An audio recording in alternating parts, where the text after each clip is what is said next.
Paperbook, ebook, audiobook. Let's put these all to the test.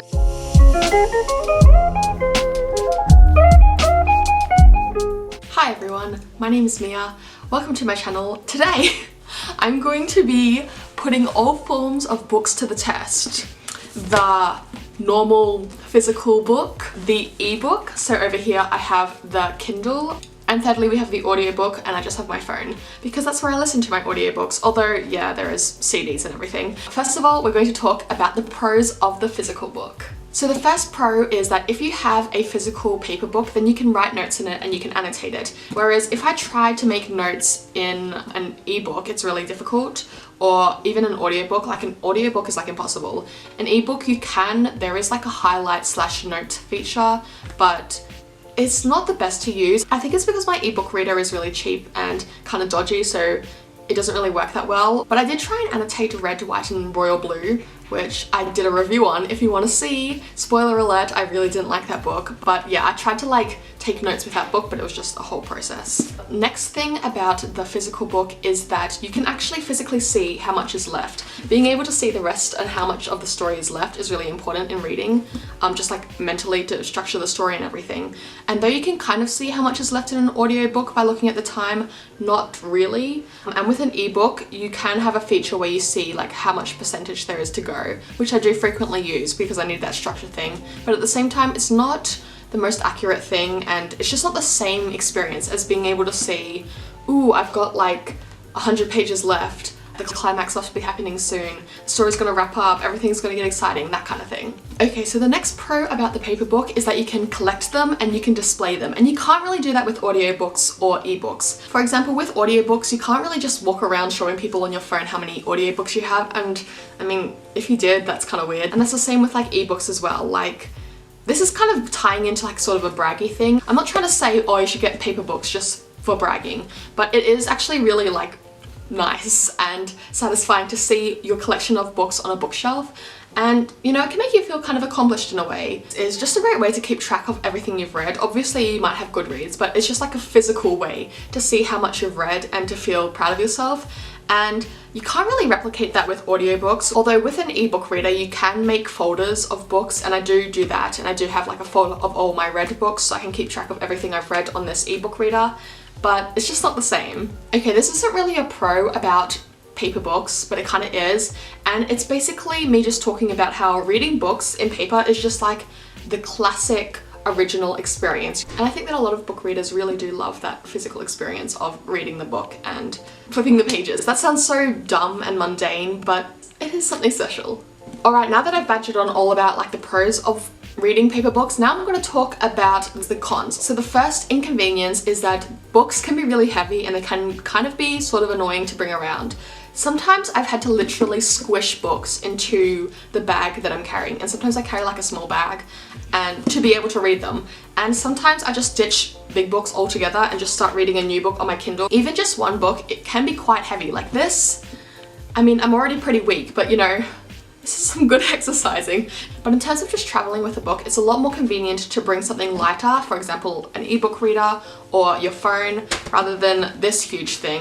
Also, another thing about paper books is that they are easier to be damaged. I mean, you can't really damage an ebook because it's literally an electronic file. You can damage the ebook reader, but not really. And your phone, obviously, you can damage, but you're not really going to damage the audiobook, whereas it's really easy to damage books. You can bend the pages, you can crease them, you can crease the spine. I know people care to differing extents about the condition of their book, but if you do like to keep your books in pristine condition, it can be pretty difficult to do so. And even if you don't really care that much, it is still quite easy to damage your physical books. Lastly, I'm just going to touch on money. And I know that all forms of books have differing prices, and obviously you can go to the library for all forms, but maybe not paperbacks, but hardbacks can be quite expensive. So if you are a hardback buyer, then that can take up a lot more money. Okay, moving on. Now we're going to talk about ebooks. The thing about ebooks was that when I was young and when I was a big paper book enthusiast, I was like, there's no way I'm going to read an ebook. But you know what? I've had this ebook reader for,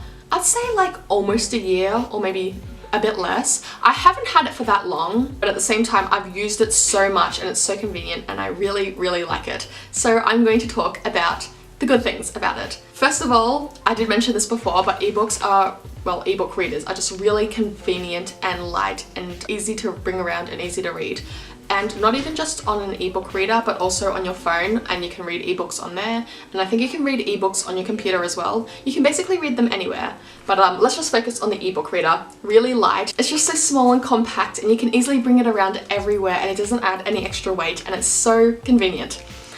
It's really great. Another thing that I really like about the ebook reader is that it actually does look like paper, which was one thing that I was always skeptical about, because I have read ebooks on my phone, but I just hated the whole electronic feel. So this is just like a random page of a random book on my Kindle, but I mean, it looks like paper to me, and I know it's not the same, but it is pretty damn close, and that's pretty impressive. Because when I first got this, I was so impressed by how much it actually looks like paper. Now I'm kind of used to it, so I don't appreciate it as much, but it's still really great how they managed to replicate paper, like proper paper, as much as they could. Now, an even greater thing about Kindles is that you can read in the dark, and you can't do that with paper books unless you have like a torch or a lamp or anything. But with ebooks, you can literally read in pitch black darkness, and you just turn up the brightness like this. You probably won't be able to see, but you can like turn it up, like hopefully you can see that. And so that way it's really convenient to read in bed, and it doesn't mess up your eyes because the Kindle lights everything from the front but not the back. Another thing that I really love about Kindles is that you can look up words. So it's really great to be able to find a word. For example, this is the word miserable. You just press on it there, and then it comes up with the definition, which is really great because when I read paper books, it depends whether I'm annotating or not. If I am annotating, then I will circle the word and then come back to it later and then find the definition, which is a whole process. Or if I'm not, and I can't be stuffed, then I'll just leave it and I'll never know what that word means, and I'll be ignorant for the rest of my life. Now I'm going to talk about the cons of the ebook reader. First of all, it's pricey. This was 140 Australian dollars. For me personally, it was a really great investment. It's probably one of the best investments I've ever made because I've read so much on this and I just read a lot on this. But for others, you might just think, oh, I might as well just stick to reading paper books or library books or anything like that.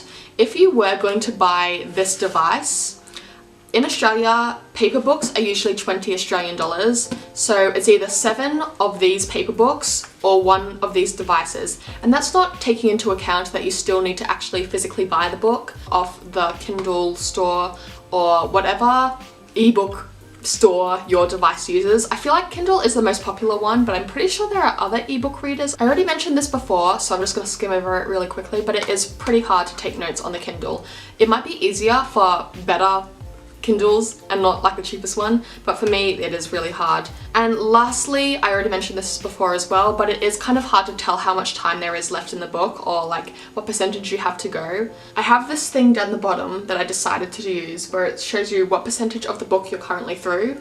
So I'm currently through 7%, and then there's also this other feature that says time left in book, 5 hours and 31 minutes. So I think that time left in book thing is not the most accurate thing in the world, so in that regard it's not very helpful. Now we are going to talk about the audiobook. First of all, let's talk about the first pro, which is very important to me, which is you can multitask with audiobooks. So I just really like how you can listen to audiobooks so often, and that just gives you really more opportunities to read. And so another great thing about audiobooks is that it makes whatever activity you are doing, like cleaning or cooking, which is so horrendously boring, really interesting because you're listening to an interesting story. Another great thing about audiobooks is that they are almost always narrated by really good audiobook narrators. I just have like a lot of respect for audiobook narrators because I think they do really great jobs, and sometimes the audiobook narrator just like makes the novel so much more better for me. So sometimes I'm reading or listening to a book that I probably wouldn't care that much about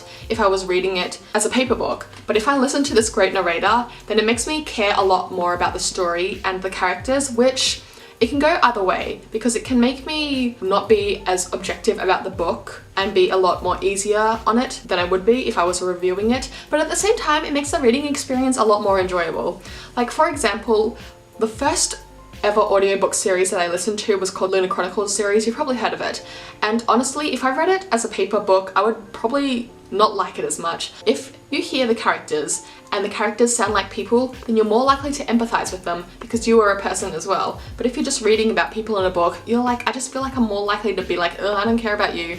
Therefore, lack of empathy, more empathy with audiobook narrator. So lastly, audiobooks are convenient, like an ebook. So usually you can just listen to them on your phone, so it's really convenient that way. You don't have to bring anything extra, and that way by having an audiobook that's more convenient, you're more likely to read it and read a lot more. Now, even though I have just went on this long ramble about how much I praise audiobooks, there are a lot of cons too. So first of all is comprehension. When I listen to an audiobook, I comprehend a lot less. Sometimes it's because, you know, I'm walking down the street and then a really loud car zooms by and I just missed a sentence. Sometimes you're just listening to an audiobook and your mind wanders off, but unlike a paper book or like an ebook, you can't like make your eyes go back. I mean, sometimes you can, and sometimes I do press the rewind button, but sometimes I'm really lazy and I don't. So this second con is kind of like the first, but basically it's that when I am listening to an audiobook, I'm more likely to care more about the entertainment aspect of the story rather than the nitty-gritty writing aspect of the story.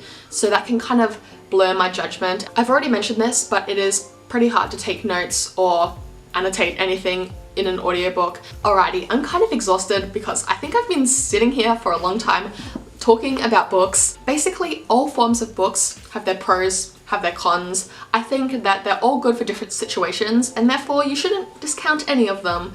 Anyway, that's it for this video. Tell me what form of book you personally prefer, and if you want to see more videos from me about books, about reading or writing, then consider subscribing to my channel. Thanks for watching, and I'll see you in my next video.